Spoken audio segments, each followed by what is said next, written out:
კარლოს კონტრერას ლეგასპი მადრიდში, ელ მატადორთან ილია თოფურიასთან ერთად ვართ. ბრძოლების საერთაშორისო კვირეულის ჰედლაინერი ხარ, ლეგენდისა და ყველასთვის საყვარელი მებრძოლის, ჩარლზ ოლივეირას წინააღმდეგ, რომელიც აგრესიული სტილით გამოირჩევა. კმაყოფილი ხარ ამ ბრძოლით? ძალიან კმაყოფილი ვარ, სიმართლე რომ გითხრა.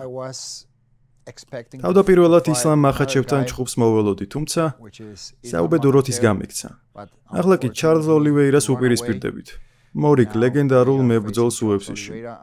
მოუთმენლათველი. შენი გადმოსახედიდან რა მოხდა? ისლამთან დაპირისპირება რატომ არ შედგა? სიმართლე რომ გითხრა არ ვიცი. მან ჩემსავით ზემოთა დივიზიონში ასვლა გადაწყვიტა. დასაწყისში ძალიან ბევრს ლაპარაკობდა, როცა საქმე გადაწყვეტილების მიღებამდე მივიდა, ის უბრალოდ გაიქცა. ამას არ მოველოდი მისგან, თუმცა რას ვიზამთ? რაც არის არის. მე ოქროს მოსაპოვებლად ვიბრძვი, რაც თავიდანვე ჩემი მიზანი იყო. თავისთავად, შენი მიზანი იყო UFC-ში მეორე ქამრის მოპოვება. მითხარი, როდის გადაწყვიტი 145-ში ბრძოლისთვის თავი დაგენებებინა? ვოლკთან რევანში რატომ არ გინდოდა? ეს გადაწყვეტილება იმიტომ მივიღე, რომ ჩემთვის ძალიან გართულდა წონის კლება. ჩემი ჯანმრთელობისთვის ასე ჯობდა სიმართლე რომ თქვა. ყოველი წონის კლების დროს სიცოცხლეს საფრთხის ქვეშ ვაყენებდი. ბევრი წონის კლება მიწევდა, ამიტომ საკითხი ჩემს ოჯახთან ერთად განვიხილე და გადავწყვიტე, რომ ზემოთა წონაში ავსულიყავი, სადაც მეტად თავდაჯერებული ვიქნებოდი და მსოფლიო ჩემპიონი მეორედ გავხდებოდი. ისლამმა და მისმა გუნდმა, ასევე სხვა რეიტინგულმა მებრძოლებმა 155-ის დივიზიონში თქვეს, რომ შენ გესაჭიროებოდა ბრძოლების მოგება. რათა დაგემტკიცებინა, რომ პატარა არ ხარ და ამ დივიზიონში ბრძოლა შეგიძლია. როგორც მახსოვს, ისლამმა თქვა ასე, როცა 170-ში ავიდა. ვის ადარდებს ის რა სიტყვის? მე ოქროსთვის ვიბრძვი. ჯანმრთელობის მხრივ როგორ ხარ? 155-ში ერთხელ უკვე იბრძოლე. რამდენად ძლიერად და უკეთესად გრძნობ თავს? ბევრად უკეთესად გრძნობ თავს, როგორც იქნა შემიძლია მთელი პროცესით ვისიამოვნო. სიამოვნებას ვიღებ სავარჯიშო კემპით, რაც აქამდე არ შემეძლო ქვემსუბუქ ზონაში. ასე რომ ძალიან მოხარული ვარ. ჩემს ცხოვრებაში ახალი თავი იწერება. მოუთმენლად ველი, როდის დავეუფლები მეორე ქამარს. ბევრი გულშემატკივარი ესპანელებს არ გულისხმობ, რადგან მათ შენ ძალიან ბევრი ინტერვიუს აძლევ ესპანეთში. მან მედიის ყურადღების ქვეშ ხარ ნამდვილად. გულისხმობ გულშემატკივრებს ამერიკიდან და ზოგადად ინგლისურად მოსაუბრე ქვეყნებიდან. როცა შენ საუბარს უსმენენ, ფილმის მთავარ ბოროტმოქმედად აღიქვამენ. რადგან გულშემატკივრებისთვის საყვარელ მებრძოლებს ამარცხებ, მაგალითად მაქს ჰოლოვეის და ალექსანდრე ვოლკანოვსკის. შეიძლება ესაა მიზეზი, შეიძლება ამიტომ. მაგრამ სულ მალე ისინი ჩემს ხარეს აღმოჩნდებიან. ამაში დარწმუნებული ვარ. გსიამოვნებს ეს, თავისთავად ეს გეხმარება ბრძოლის გაყიდვაში. სიმართლე რომ გითხრა, არა, მირჩევნია კარგი ტიპი ვიყო, რადგან ასეთი ვარ ზოგადად.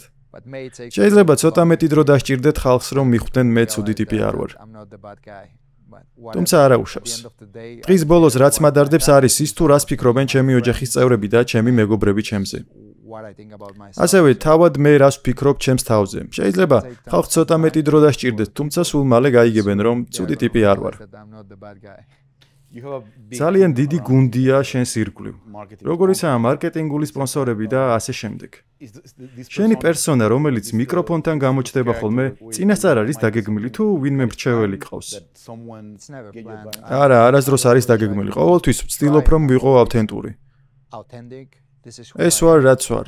ზოგჯერ აწუხებთ, როცა დამაჯერებლად საუბრობ. არ ვიცი რატომ, თუმცა ეს ისაა, როგორც მე მინდა ვიყო. ჭირდება, რომ ჩემს თავში თავდაჯერებული ვიყო, რადგან მნიშვნელოვანია იმ წინააღმდეგობისთვის, რასაც მე ვუპირისპირდები ოქტაგონში მოწინააღმდეგის სახით. ასე რომ უბრალოდ ვერ ვიქნები ის, ვინც ამბობს. არ ვიცი რა შეიძლება მოხდეს, არ ვიცი გავიმარჯვებ თუ წავაგებ. ყოველთვის სიმართლეა, როცა ვამბობ, რომ ბრძოლას გავიმარჯვებ და ჩემს მოწინააღმდეგეს დავანოკაუტებ. რატომ? იმიტომ, რომ მხოლოდ მე ვიცი რა შრომას ვდებ. ასე რომ ზოგჯერ ხალხი გიბრაზდება იმიტომ, რომ შენს თავში თავდაჯერებული ხარ. სულ ეს არის. რამდენად განსაკუთრებულია შენთვის ბრძოლების საერთაშორისო კვირვეულზე ჩხუბი. წლის ყველაზე დიდ ღონისძიებად ითვლება. გულშემატკივრების თავყრილობა იქნება ყოველთვის რაღაც დიდი ხდება, ეს ხომ ლას-ვეგასი.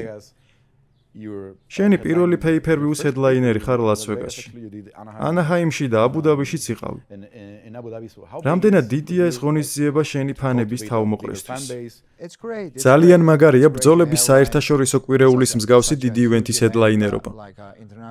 მახსოვს პირველად როცა მივიღე ამ ღონისძიებაში მონაწილეობა, რაიანს დავუპირისპირდი. რაიან ჰოლი იყო. პრელიმებში ვიყავი, ახლა კი ამ ღონისძიების სათავეში ვარ. რაც ნიშნავს, რომ აქამდე ჩემი საქმე კარგად გავაკეთე. მოუთმენლად ველი და ძალიან მოხარული ვარ. შემდეგ რა მოხდება?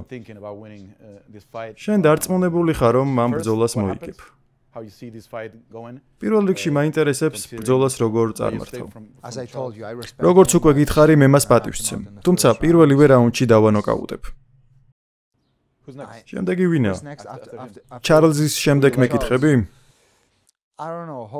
იმედია პედი. არ ვიცი. ვიმედოვნებ ის იქნება შემდეგი. იმედია კიდევ ერთ ბრძოლას მიიღებს. მანდაც გაიმარჯვებს და ბოლოს ერთად აღმოჩნდებით ოქტაგონში. რამდენიმე წლის წინ თითქოს წარმოუდგენელი ჩანდა ეს ბრძოლა. შენ 145-ში იბრძოდი, ის 155-ში, ახლა კი ეს ბრძოლა შესაძლებელია. ლონდონში დაპირისპირები დაიწყო, ახლა კი სრული შესაძლებლობაა. ხოლო დროის საკითხია, ჩემი აზრით აუცილებლად მოხდება. შენთვის კარგი ჩხუბი იქნება რა, ხალხიც ალბათ სიამოვნებას მიიღებს ამ ბრძოლისგან. ჩემი აზრით ხალხს ძალიან მოეწონება ეს ჩხუბი, რადგან მე და მას ისტორია გვაქვს. ჩვენ შორის მეტოქეობა რამდენიმე წლისაა. ასე რომ ძალიან მაგარი ჩხუბი იქნება, ძალიან დიდი. ყველას მოეწონება. იმიტომ რომ რეალური დაპირისპირება იქნება. არ იქნება უბრალოდ რუტინული ბრძოლა ორ მებრძოლს შორის, რომლებიც ერთმანეთს პატივს ცემენ, მაგრამ მაინც იბრძვიან. არა, ეს ნამდვილი ბრძოლა იქნება. შენ ის არ მოგწონს. საერთოდ არა.